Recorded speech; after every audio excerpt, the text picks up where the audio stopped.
Habari za wakati huu, ni wakati mwingine tena tuendelee kubadilishana taarifa mbalimbali. Naweza kusema ya kwamba sasa kumeanza kuchangamka kweli kweli Chama cha Demokrasia na Maendeleo Chadema, lakini pia Tume ya Taifa ya Uchaguzi INEC.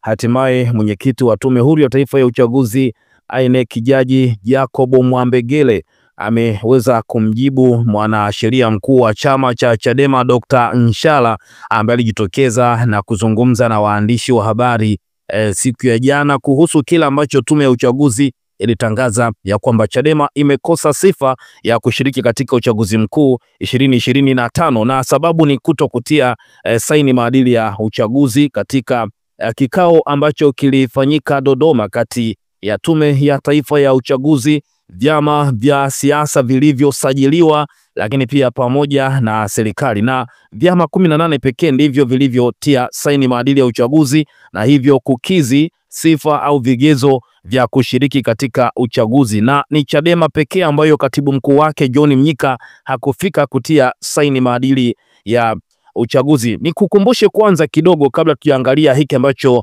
INEC kupitia mwenyekiti wa Tume Huru ya Taifa ya Uchaguzi wamewajibu Chadema. Ni kwamba Dr. Nshala siku ya jana wakati akizungumza na waandishi wa habari, kwanza alisema kwamba kuto kusaini kanuni hakuzuii chama kushiriki katika uchaguzi. Ni mwanasheria mkuu wa Chama cha Demokrasia na Maendeleo Chadema Dr. Lugemeleza Nshala akieleza msimamo wa chama hicho baada ya taarifa ya Tume Huru ya Taifa ya Uchaguzi INEC kueleza kuwa chama kilichoshindwa kusaini kanuni za uchaguzi mkuu 2025 kimepoteza sifa ya kushiriki uchaguzi huo na kwamba kitalazimika kusubiri hadi mwaka 2030. Hiki ni moja kati ya kitu ambacho alikichambua Dr. Lugemeleza Nshala, kwamba chama kutokutia saini kanuni za maadili ya uchaguzi hakukizuii chama kushiriki katika uchaguzi, na alisema kwamba INEC haina haki ya kuzuia chama kushiriki katika uchaguzi. Alisema kama mtu anaelewa kifungu cha 162, kama mtu anaelewa kifungu cha 162 cha sheria ya uchaguzi wa rais, wa bunge na madiwani, kinaipa Tume Huru ya Taifa ya Uchaguzi INEC haki ya kuchapisha kanuni za uchaguzi, lakini haitoi haki ya tume kuzuia mtu yeyote yule au chama chochote kile kushiriki katika siasa au katika uchaguzi. Kanuni au sheria zinadai kwamba kila chama kisaini kanuni za maadili ya uchaguzi, lakini kanuni ambazo zimeletewa Chadema na vyama vingine vya siasa nchini ambazo zimesainiwa Jumamosi ya tarehe 12 mwezi wa 4 2025, zenyewe kwanza zinasema, kanuni ya 1.3 yenyewe inasema kanuni hizi za maadili zitatumika katika uchaguzi mkuu wa 2025 kuanzia siku moja baada ya tarehe ya uteuzi wa wagombea wa uchaguzi mkuu hadi baada ya kutangazwa matokeo ya uchaguzi huo. Vile vile kanuni hizi zitatumika katika chaguzi ndogo ndogo. Kanuni hizi zitaanza kutumika siku moja baada ya uteuzi wa wagombea. Niambieni hivi leo, ni nani kateuliwa kuwa mgombea kwa mujibu wa sheria, awe rais, makamu wa rais na kadhalika? Hakuna mtu yoyote wa chama chochote aliyeteuliwa na tume kwa mujibu wa sheria. Hakuna fomu yoyote ya uteuzi wa wagombea iliyopelekwa tume, alisema Dr. Nshala. Ilikuwa ni sehemu ya yale aliyozungumza Dr. Nshala alipokutana na wanahabari, lakini kubwa zaidi ni kuelezea kile ambacho kinaendelea Chadema, lakini pia kile ambacho Tume ya Taifa ya Uchaguzi INEC ilikizungumza. Moja kwa moja nilikwambia hapa, sasa kumeanza kuchangamka. INEC yajibu madai ya Chadema kanuni za uchaguzi. Hii ni ngumu kumeza. Mwenyekiti wa Tume Huru ya Taifa ya Uchaguzi INEC Jaji Jacob Mwambegele amesema kilichozungumzwa na tume hiyo ni tafsiri yao, na kama Chama cha Demokrasia na Maendeleo Chadema wana tafsiri tofauti, basi mtafsiri wa mwisho wa mambo hayo itakuwa ni mahakama. Mwenyekiti wa Tume Huru ya Taifa ya Uchaguzi INEC Jaji Jacob Mwambegele amesema Kilichozungumzwa na tume hiyo ni tafsiri yao, na kama chama cha Chadema wana tafsiri tofauti, basi mtafsiri wa mwisho wa mambo hayo ni mahakama. Kauli ya Jaji Mwambegele imekuja baada ya mwanasheria mkuu wa Chadema Dr. Lugemeleza Nshala kuwataka watendaji wa INEC wajitathmini kama wanaweza kutekeleza majukumu yao baada ya kueleza kuwa Chadema hakitashiriki uchaguzi mkuu wa 2025 kutokana na kugomea kusaini kanuni za maadili. Dr. Nshala amesema sababu za chama au mgombea kutoshiriki uchaguzi mkuu zimetajwa kwenye katiba na Jamhuri ya Muungano wa Tanzania na si vinginevyo, na kilichofanywa na tume hiyo ni propaganda ya kutaka kukizoofisha Chama cha Demokrasia na Maendeleo Chadema. Mwanasheria huyo ametoa kauli hiyo kujibu kauli iliyotolewa na mkurugenzi wa Tume Huru ya Uchaguzi Ramadhan Kailima kwamba Chadema kimejiangua kwenye mchakato huo baada ya kushindwa kusaini kanuni hizo kama ilivyofanyika kwa vyama vingine 18 vya siasa. Akizungumza kwenye mkutano na waandishi wa habari uliofanyika Jumanne tarehe 15 ya mwezi wa 4 2025, Dr. Nshala alisema pamoja na kwamba msimamo wa chama hicho wa bila mabadiliko hakuna uchaguzi, yani no reform no election, amesema kilichofanywa na INEC kinapaswa kusahihishwa, huku akidai kuwa nayo imeisigina katiba.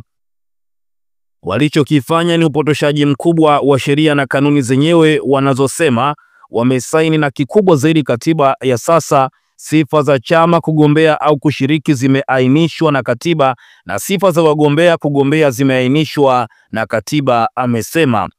Hata hivyo, itakumbukwa kuwa tarehe 4 ya mwezi wa 4 2025 INEC ilituma mialiko kwa makatibu wakuu wa vyama vya siasa na serikali kukutana jijini Dodoma tarehe 12 ya mwezi wa 4 kujadiliana na kusaini kanuni za maadili. Vyama vilivyoitikia wito na makatibu wakuu wake kusaini ni ADC, Demokrasia Makini, DP, NRA, NLD, SAU, UDPD, ADA, TADEA, AAFP, Chama cha Mapinduzi, CCM, CUF, ACT Wazalendo, Chauma, UMD, TLP, NCCR Mageuzi, CCK na UDP. Katibu mkuu wa Chadema John Mnyika alisema hataenda na hajatuma mwakilishi kwenda kusaini kanuni hizo. Mnyika kupitia mtandao wa kijamii wa X ambao zamani ulikuwa unajulikana kama Twitter na baadaye katika mazungumzo kwa simu na Mwananchi tarehe 12 mwezi wa 4 alisema ni vema mkaandika kwamba sijakwenda wala sijateua mtu. Habari kubwa sasa hivi ni katibu mkuu, sitakwenda kusaini wala sitateua mtu kwenda kusaini. Msimamo huo uliosisitizwa pia na makamu mwenyekiti wa chama cha Chadema Tanzania Bara John Heche, ambaye naye aliandika ujumbe kupitia mtandao wa X kuwa chama hicho hakitasaini kanuni za maadili ya uchaguzi.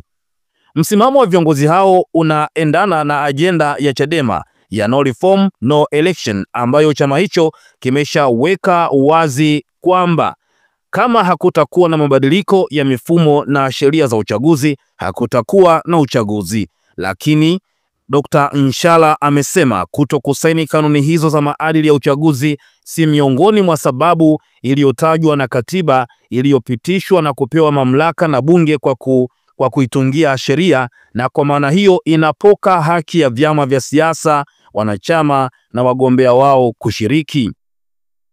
Tuliona ni upotoshaji na propaganda, lakini bahati mbaya imefanywa na tume na ilikuwa inalenga kutudhoofisha na kunyong'onyesha wanachama wa Chadema pamoja na mashabiki na wapenzi wao wanaoamini katika chama hiki, alisema Dr. Nshala. Alisema kwamba haimaanishi Chadema imebadili msimamo, bado wanadai mabadiliko ya mifumo ya uchaguzi, na kilichofanywa na mkurugenzi wa INEC ilikuwa ni propaganda chafu. Alisema kama dhamira ya INEC ni njema, viongozi wake watoke hadharani wasahihishe kauli yao kuwa Chadema kimejiweka kando na hakitaruhusiwa kushiriki uchaguzi mkuu mwaka huu kwa kuwa hakijasaini kanuni za maadili ya uchaguzi. Iwapo mtu anaelewa kifungu cha 162 cha sheria ya uchaguzi ya rais, wabunge na madiwani kinaipa INEC haki ya kuchapisha kanuni za uchaguzi, lakini hakiipi tume mamlaka ya kuzuia mtu au chama chochote cha siasa ya kushiriki katika siasa au uchaguzi, alisema Dr. Nshala. Aidha alisema ni upotoshaji na kinyume na katiba kutaka vyama vya siasa vipitishe kanuni ambayo inatumika katika kipindi ambacho hakijaanza kisheria. Lakini wakati Nshala akiyasema hayo, itakumbukwa tarehe 12 wakati vyama vinasaini kanuni hizo, mkurugenzi wa uchaguzi wa INEC Ramadhan Kailima alisema chama cha Chadema ambacho hakikusaini kanuni za maadili ya uchaguzi wa rais, wa bunge na madiwani za mwaka 2025 hakitashiriki uchaguzi mkuu utakaofanyika Oktoba mwaka huu na chaguzi zote ndogo zitakazofuata kwa muda wa miaka 5 hadi 2030.